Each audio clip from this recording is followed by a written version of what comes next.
Previously on Story. I bought this van because I kind of was inspired to do van life. My landlord sold our apartment building without telling us. All of a sudden there's this new guy and he's immediately starting all of this construction. So it's looking more and more like I really do have to start van life. I really do have to move into my van. I need my fucking sleep. I find out that our store is closing. They fucking suspended me a week and a half before the store closed. I just got fed up and I quit. I'm homeless and unemployed for 2025.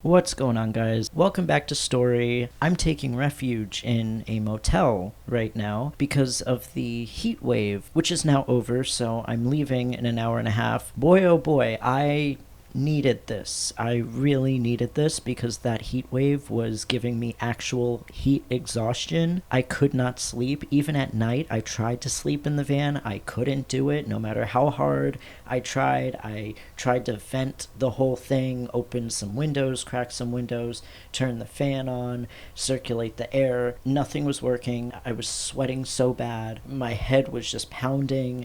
And it was like the worst hangover that I've ever had in my entire life. My body was telling me, you need to go to a motel. You need to go into air conditioning. Just go. That heat wave came out of nowhere. I wasn't expecting it, so I wasn't prepared for it. I was not ready for how hot it was really going to be. But thankfully it's over for the time being. We got weather in like the 70s, the 80s over here, so it's pretty good. It's pretty normal. Manageable. So since I posted that last episode of Story, you would think that I would be updating you guys a bit more, making more videos. You would think that I would be doing that. I actually meant to come out with this video much sooner. I filmed this video multiple times. I had a plan for this video. I had a plan that I was going to barbecue and you were going to see the scenic background of the park as I'm barbecuing some ribs, and I've tried that once or twice, and the first time didn't work out because as I was trying to tell you Story, I had ribs or barbecue sauce on my face. So that's not presentable. That's not great for YouTube. And when I looked over the footage, I was like, God damn it, Kevin. You couldn't use a napkin. The second barbecue, I just looked miserable and the vibes were off. The third time I tried to film this in my office, maybe after an edible gummy, and I was just talking way too slow. Between that, doing graphic design, doing my 3D models, and the 3D models you'll see on the screen. I think I'm going to show when I made Elon Musk and Donald Trump, because I want to do some like satire, animated satire, make fun of like both sides and stuff like that. Kind of like Family Guy-esque comedy, but like in 3D animation. That's it. I just wanted to talk about what was on this side of the screen. I've been trying to get this video out since like April, but I kept doing more and more things that I wanted to include. That's another thing. I didn't want to do the day-to-day videos where I'm just updating you guys like, hey guys, this is day 176 of living in my van, and this is what I'm doing right now, because really, other than what I'm showing you, I'm pretty boring. I'm just like everyone else. I gotta do my laundry, I gotta go to the grocery store, I gotta eat, I gotta go to the office and do some work.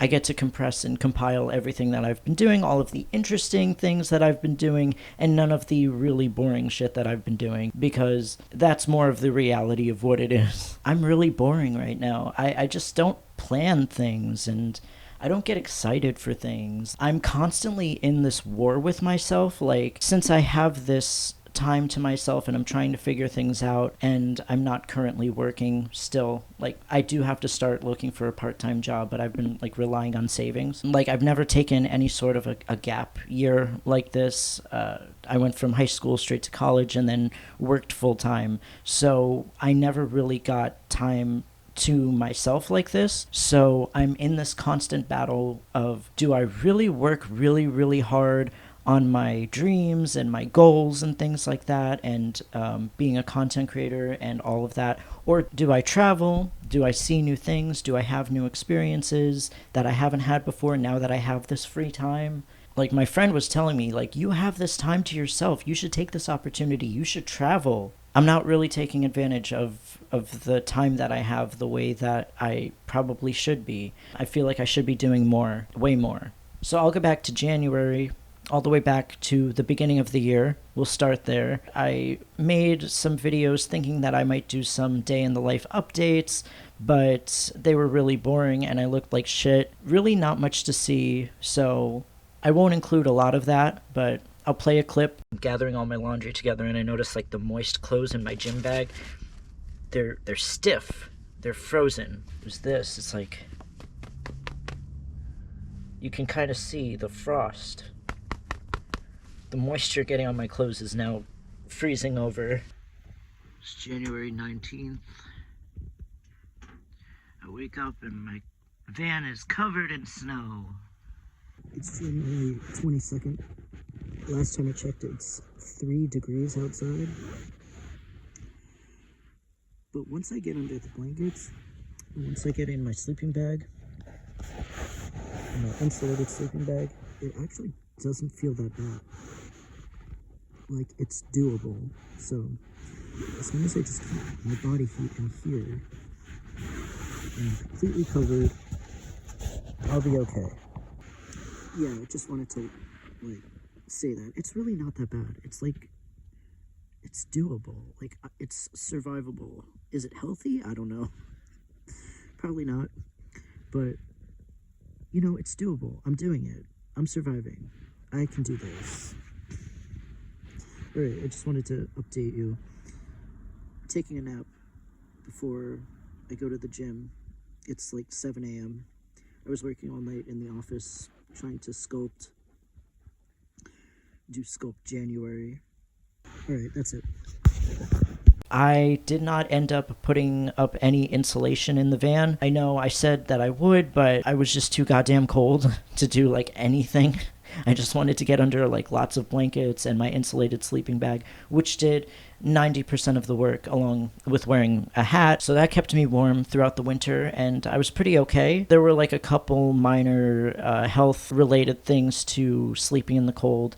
Flaky dry skin, as well as elevated thyroid numbers. I got blood work done and I found out that I had like the thyroid numbers of an 80-year-old. When I Googled it, it said like, yeah, this is normal if you're like 80 years old. That was more for like, I think it was like hypothyroidism, where you're more slowed down and you're more maybe have symptoms of depression and things like that. I know that sounds very boring details of my life, but I attribute the elevated thyroid numbers to sleeping in the cold, which I think have probably gone down since I'm in warmer weather now. I think that's just a temporary thing from the extreme conditions that I was putting myself in. I just like doing that. I like having experiences, throwing myself into kind of extreme situations. Thankfully, you know, I have money to, you know, take refuge in a motel if I need to, like when things get really extreme and I can't do things like heat waves. So, knock on wood. That was January. We got a lot of snow for New Jersey. I would say in February we were hit with a series of snowstorms. So March was a bit warmer. Yeah, we're really headed into spring towards the end of March. And so I was hearing coyotes.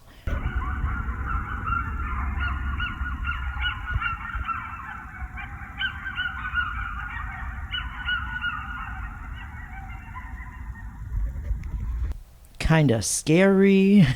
Lots of deer. It's very peaceful sleeping in my van, especially when it rains.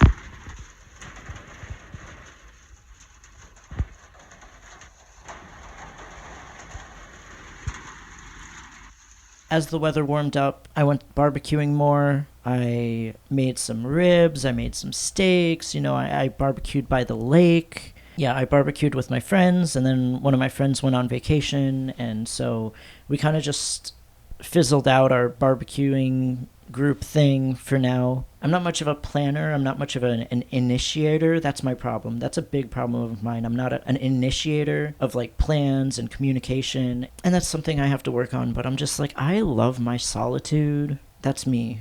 So I'm just going to go jump right into April. So I had to get my 2 back teeth removed. It was my wisdom tooth and the molar next to it. It was like broken. And I think I have to go back and get this other one removed as well. They're all right next to each other. I had root canals, which ruined my life. This dentist was pretty straightforward. Didn't want to do any sort of weird procedures, weird expensive procedures to me. Instead, he was like, yeah, let's just pull these. Pulled them, and I have a clip. Okay, let's go. Let's do this. Let's get our teeth ripped out of our skull. Whoa! Whoa! I did it. I'm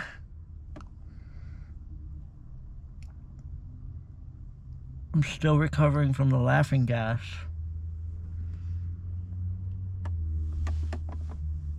Then when I left, I was in the waiting room leaving, and I saw a bunch of like old ladies in the waiting room and a mom with her stroller, and I was just like, it was good. I'm like, it was good.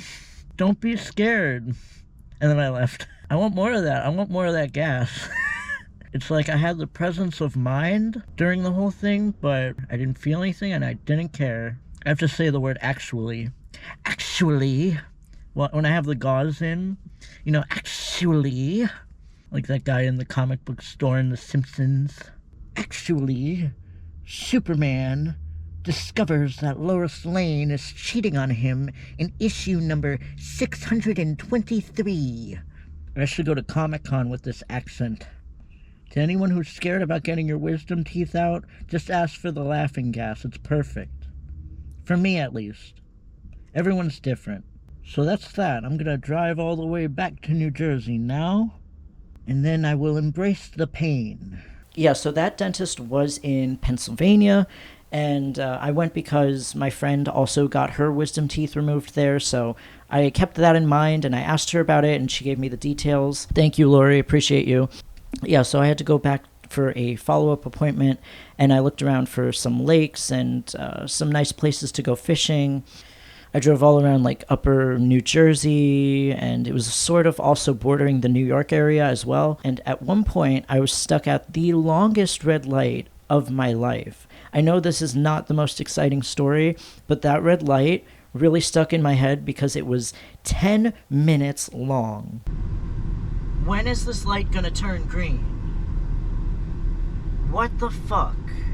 I have never been at a red light this long before. We were all so confused, waiting and waiting. There was this line of cars that was trailing all the way back on the highway, and it was this kind of U-turn red light. That light would not change. I had my GoPro running, so I caught it all on camera, and I looked back, and sure enough, it was 10 minutes long. At least that's how long I was sitting in it. Why would you do that? There could be like a pregnant lady in a car, like having the worst time of her life, and she's stuck at this red light. Why would they do this to people? Holy shit. Like at some point this lady got out of her car and she was near the crossing button, the pedestrian crossing button, and she hit it, and then she ran back in her car as if that light was gonna turn green as soon as she stepped out of her car. That would happen, right? But no, we were still there for like a few minutes before the light finally changed. I think what she did make a difference, but goddamn, that was the worst red light ever. Finally. Yay! We're free! Oh yeah, we're celebrating. We're free! Woo! What I mean is they're not entitled to it, like to say more accurately. So yeah, I think military should be cut for sure. I have a different connection to... This is probably what I'm going to title the video, and it's like an afterthought right now. It's like, what happened? Oh yeah, my van disappeared. They took my van. So back in April, I was celebrating my friend's birthday. We went to a club. This club was not in the best of neighborhoods, and it had very limited parking. The street parking was just packed. It was bumper to bumper parking. And so I'm looking around for a place to park, and I come across this strip mall, outside shopping mall, with a McDonald's, which I assumed would be open kind of late. So I parked near the McDonald's, near the sign of the shopping mall, you know, where it lists all the stores that are there, right? So I parked next to that sign so I can remember where I parked, right? And then I go to the club and I meet my friend. We have a great time. We're having drinks. We're laughing. And I order hookah. I've never smoked hookah before. So we're smoking hookah at the table.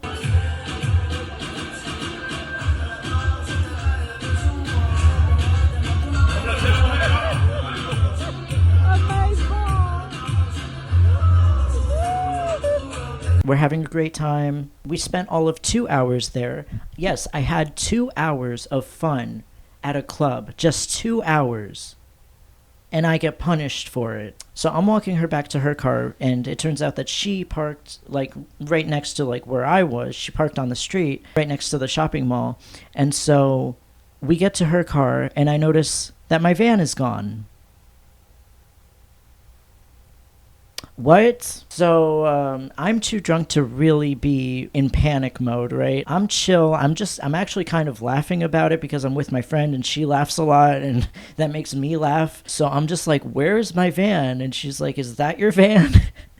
And she points to this van that has a completely different rack on top of it than mine. And she's like, you should try your key in that van. And I'm like, that's not my van. And then I'm like, no, I parked right there. I parked right next to that sign. I remember because when I crossed the street, there was this like weird ass coconut under the bumper of that car. So I know I parked exactly right here. And we're both kind of laughing because it was like just ridiculous. It's like, why is there a coconut right under that car? So yeah, we're both just laughing. There was actually a police officer nearby. So I asked him if that was a tow-away zone because I can't find my van. He drove by and saw the sign. There was like actually a big-ass sign that said, don't park here. It's a tow-away zone. Big-ass sign. Didn't see it when I parked there. And the police officer was like, yeah, there's a sign there. And I'm like, oh, okay, let me go read it. But I was only parked there for 2 hours. Like, what the fuck, man? Like, dude, like 2 hours. I can't have 2 hours of fun. This is what happens when I have fun. This is why I don't have fun. Something always happens. So what ended up happening was we got McDonald's. We sobered up a bit. I Ubered to my office. And so while I was in the office, I was calling those numbers and I was just getting an answering machine and nobody was picking up. And so this sign was misleading. It said, Monday through Friday, they're open from 8 a.m. to 5 p.m. But I got my van towed on a Friday night. And the fact that nobody was picking up the phone, I assumed that I wasn't going to be able to get my van back until Monday morning, right? And also there was a bunch of other stuff too. Like I had my office key in there. I couldn't get into my actual office. I was just in the building, kind of just chilling. The next day, my paranoia is getting the best of me, and I'm thinking, well, what if my van was stolen? What if it wasn't the towing company that actually took it? So spiraling in thought, and I'm thinking, like, let me just go there. So I Uber to the place, and there's some guy in the lot unloading another car. Yeah, I should have thought that. There's got to be someone there bringing more cars in, so someone is in that lot with my van. Yeah, so I go there, and there's a guy, and he says, oh, you could have come for it last night when we took it. And I'm like, I didn't know that because your sign says you're open from Monday to Friday at this time. I called, I got an answering machine, and he was like, oh, well, someone else was on the phone. Like, I don't fucking know from that. How am I supposed to know? Meanwhile, they collected another storage fee for leaving my van there an extra night. That's how they make their money. That's how they get you. It's ridiculous. Misleading signs to make extra money off of people. Crooks. In May, I started working on the van. I first installed a fan on the van. I will play a clip of that I posted on Instagram. Installing a fan on my van. First of all, I had to remove this metal tube thingy from the rack on top of my van. Then I unboxed the fan and I was very confused. The fuck am I supposed to do with this? Anyway, so I measured out where I had to put the fan. I measured probably hundreds of times. Then I finally took the plunge and started cutting. Then I fit the fan on the van, fan on the van, fan on the van. Okay, it fit pretty nicely. There we go, look at that. Yeah, so before I could seal it up, I had to protect it from the rain. It's always raining here, I hate everything. Here I am trying to get my caulk to work. I had to break the seal. Didn't know that. Once the urethra on the sealant was cleared, I was getting a nice even flow. This was the part that gave me anxiety, but shout out to this lady on YouTube who showed me how to do it. I had an irrational fear that this might happen. Okay, I'm gonna go plug this in. Guys, it's working. Yay, I'm an electrician now. So, yeah, the fan works pretty good. I mean, it doesn't totally cool the van off like an air conditioner would. I really need a better cooling system because that's why I'm here right now in this motel bathroom. That was a big project. I had to cut through the metal of my van. It was a lot. It took a lot of preparation. That was an experience, and I've kind of been bitten by the bug that the home improvement, the van improvement bug, so I keep going to Lowe's now, and I feel like I live at Lowe's with all the stuff that I want to do to my van. So June was about working on the van floor, and I'm still not done with the van floor. There were some things that happened, and I got stuck along the way, just a bunch of situational things that have been preventing me from continuing work on the van, including the heat wave. I really don't want to work in 100-degree weather, so if I can avoid it and just do office work instead in the air conditioning, that's what I would rather be doing. So I started working on the floor. In order to do that, well, I'll just play a clip for you. Installing the floor in my van, part 1. First of all, before I get started, I have to get everything off of the floor of my van. Please excuse the fact that I've been living like a total crackhead for the past 6 months. Anyway, here I am tearing up the rubber flooring. What is my life? Okay, so I'm tearing up the rubber flooring, threw it out. That's disgusting. Yes, it is. Okay, so now I can begin the floor cleaning process. Soap, water, scrub-a-dub-dub, the works. Look at all this.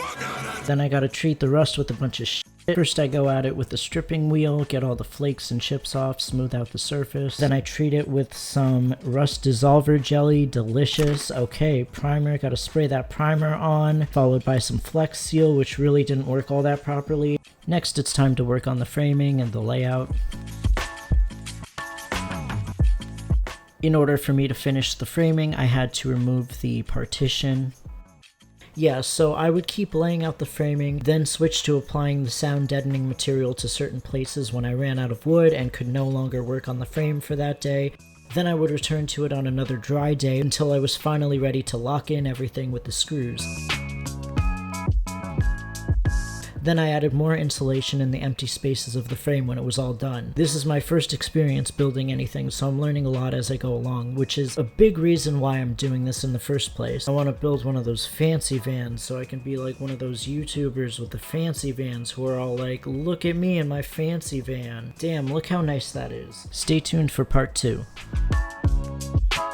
So yeah, you see I'm not living in the best conditions. I did have a mattress and stuff before. It looked a lot cozier in my van before, but I took a lot of things out. I took the Christmas lights out, I took the blankets out. So it's less about comfort now and it's more about building. So I'm making more room for my tools, my wood, and all of that. So I'm just sleeping next to a bunch of like wood. It's like, I'm fine. I'm comfortable with it. That's what matters. I don't really care. It's the simple life. But I want to improve the van. I want to make it fancy, like I said in the video. And also, I had to get an expensive van repair, which, yeah, digging into my savings. Subscribe to my channel, like this video, support my channel, support me, help me out in the algorithm. Thank you. Maybe I'll get a sponsorship someday.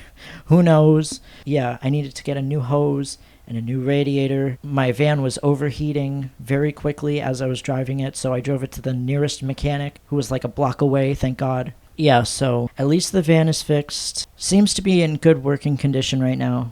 Thank goodness. So I gotta wrap this up. I have to stop and clean up the area, get everything out so I can be able to check out by 11. It's already 10:45, so... Okay, now we're gonna transition to me telling yet another story. Just a warning, I will be talking about death. So I was on my way to New York for an appointment in late May. So last minute, I decided to take the train, which I haven't done in years. I really don't go into the city all of that much. I went on the Can-Am maybe 2 years ago. But other than that, I have no business in the city. I don't care. I take the city for granted. It's really not all that fun to me. It doesn't appeal to me. I'm just going to be real. And it smells weird. Just everywhere smells weird. I don't need to go there with any regularity whatsoever. So anyway, I get onto the train. So the train is on schedule. Everything's good. About 15 minutes after the train starts moving and it stops at maybe a couple stations, it starts slowing down. And I just assume that it's going to pull into the next station. But it comes to a complete stop, and we're not at a station. We're kind of stopped there, and I look out the window, and I start seeing cop SUVs arriving, and there was this lady also who was a pedestrian. She was just like on her phone, and she looked very concerned. She's got this look on her face. She can't believe what she's seeing right now. So after a few minutes, the train conductor, engineer, whatever you want to call him, comes over the loudspeaker and says that there's been a trespasser strike, and we're going to be delayed by quite a long time, well, until further notice. What does that mean? Like, a strike, as in, are they protesting on the train tracks? That was my initial thought. I mean, these protests are getting more and more unpredictable. You never know when they're going to pop up, so it could be that. But it turned out that it was an actual person. It was a trespasser on the train tracks, and the train struck them and killed them. That's a lot. That's a lot for a morning train ride. So there's like a handful of us in the same train car. It wasn't a crowded train car by any stretch.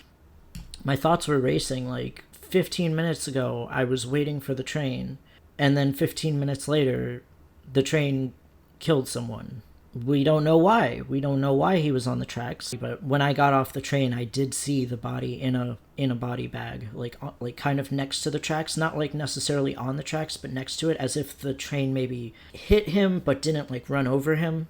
One thing that really annoyed me about that whole thing was there was this guy who was just not reacting appropriately, not being respectful to the situation at hand. He just kept asking so many questions and just talking way too much and being way too loud. And he cared more about being at the airport on time. Like, he was trying to catch a flight, and this delay was inconveniencing him.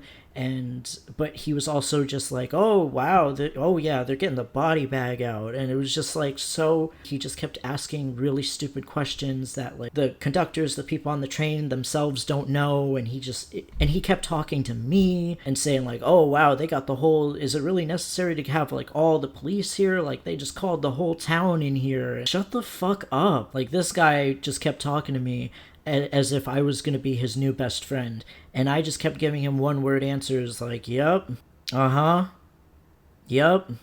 I try to look as unapproachable as humanly possible so this doesn't happen. I don't know what about my face was saying, please come talk to me. Eventually, after multiple announcements and about being delayed, they said that we would be bused to the next station over. So they let us off the train, where I see the body bag and everything. So we get on the bus, and the annoying fucking guy asks me if he can sit next to me, and I'm just like, whatever, sure. We were still waiting for more people to get off the train, and the guy kept turning to me and saying L communication, as if we're in some kind of chat.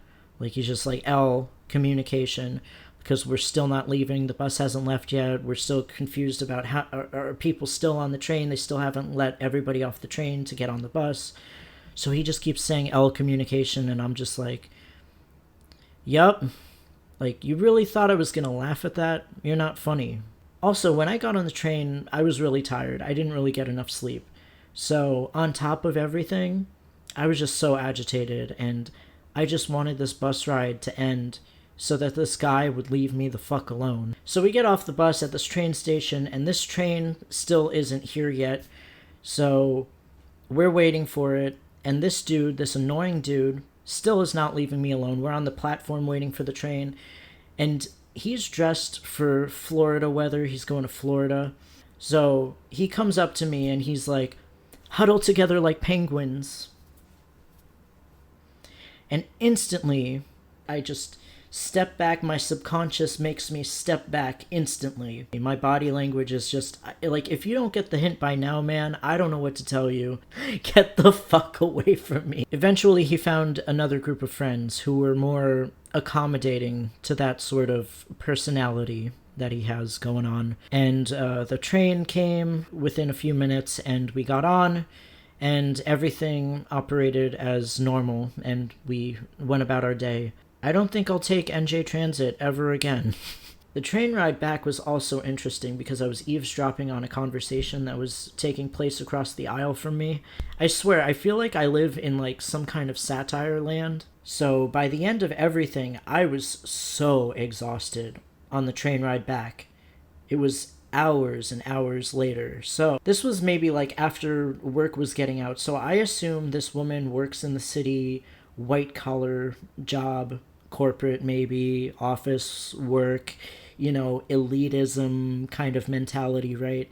And then she's got her gay friend next to her, gay male friend. And this lady starts speaking, and I'm like, damn, I can't even ride the train without politics, right? My mom was like arguing with me about politics, and she was arguing on the right side of things, and she wasn't arguing like really educated. And her gay friend was just like, yeah.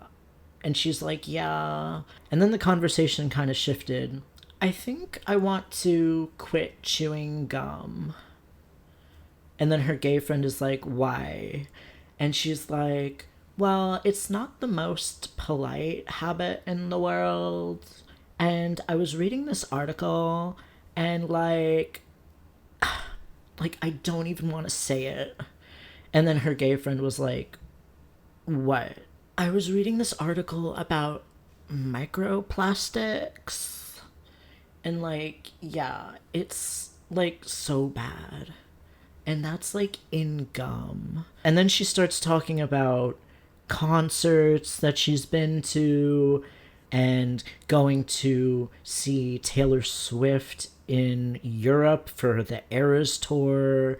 And her gay friend sounded so excited when she said that.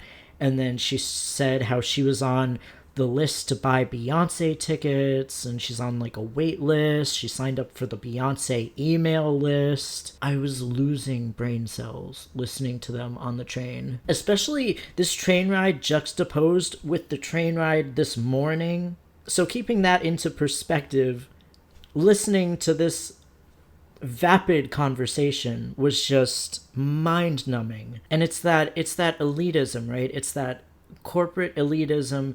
Like, she probably says that she's way more educated than her mom, and her mom is arguing for the right, and she's so uneducated. Meanwhile, she's talking about going to concerts, and it's like she's not talking about any big things going on in the world. She doesn't elaborate on that debate that her mom was having and how her mom was uneducated. You're the more educated one, and yet you spend most of your time planning when your next concert is going to be.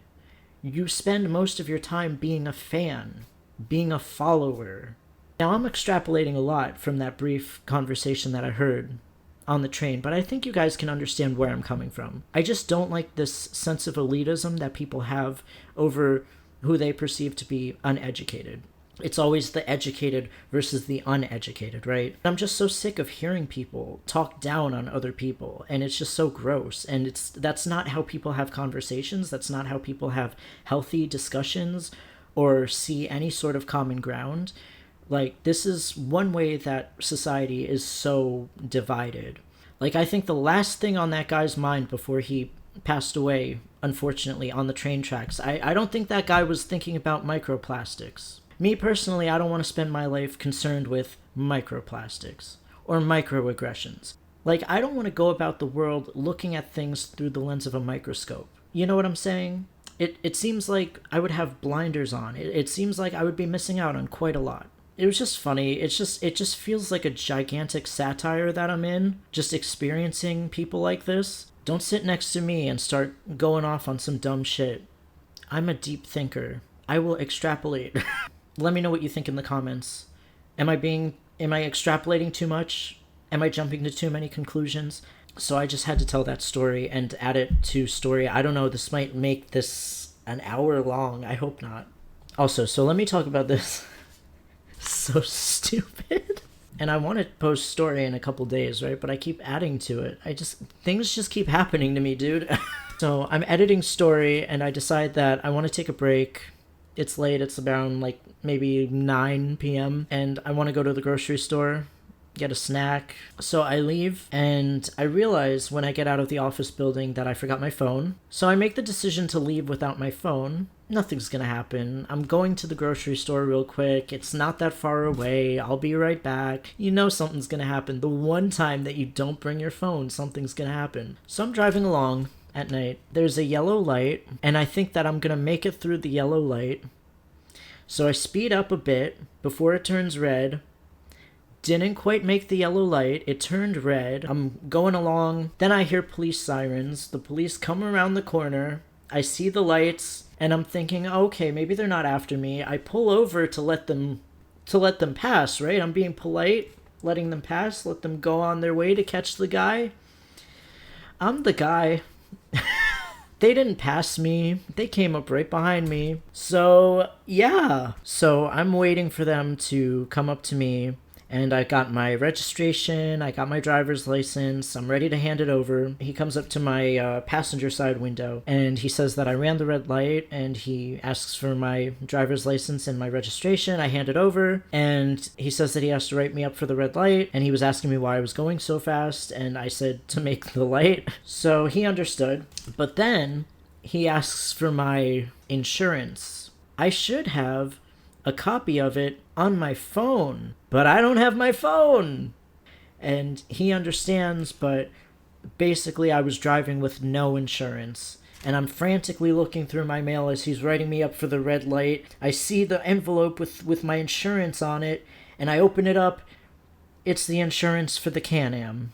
Why did I leave my phone in my office that night? Mind you, this was the first time that I've ever been pulled over. Why couldn't I have been on my best behavior? Why didn't I just slow down and stop at the red light? I said to him, "Officer, red lights are very traumatizing to me. Officer, if you understood what I've been through, you would let me go. You would let me off the hook. I'm having flashbacks just thinking about these red lights, officer. I'm triggered by red lights ever since that day. Holy shit. That I was stuck at a red light for 10 minutes. You don't know who you're writing up right now. If you were in my shoes, officer, you would understand. Please let me go." Anyway, so he wrote me up. He wrote me up for running the red light. He didn't write me up for speeding, and he wrote a warning for not carrying insurance. So he was nice. I did find my physical copies of my insurance cards, so those are with me wherever I go now. So I don't have to rely on my phone for that. That was a lesson. First time ever getting pulled over, like I said. I owe them $86 for running that red light. Whoopsie daisy. And I never made it to the grocery store. They were closed. Because, that was the other thing. I couldn't continue driving without insurance. They wouldn't let me drive, so I had to walk all the way back to my office to get my phone, where I also found my insurance cards, and then I walked all the way back to my van in the dark. So by the time I got back to my van, the grocery store was closed, and I didn't get my snacks.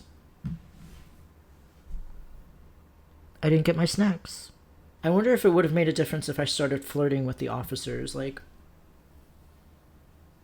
"Do you like my long hair, officer? Officer, officer, officer." Anyway, that's it, guys. I just wanted to tell you guys those stories. I might post this after July 4th because of the holiday, but I hope you guys have or had a great July 4th weekend. Thank you guys for watching. I will see you in the next one. Microplastics.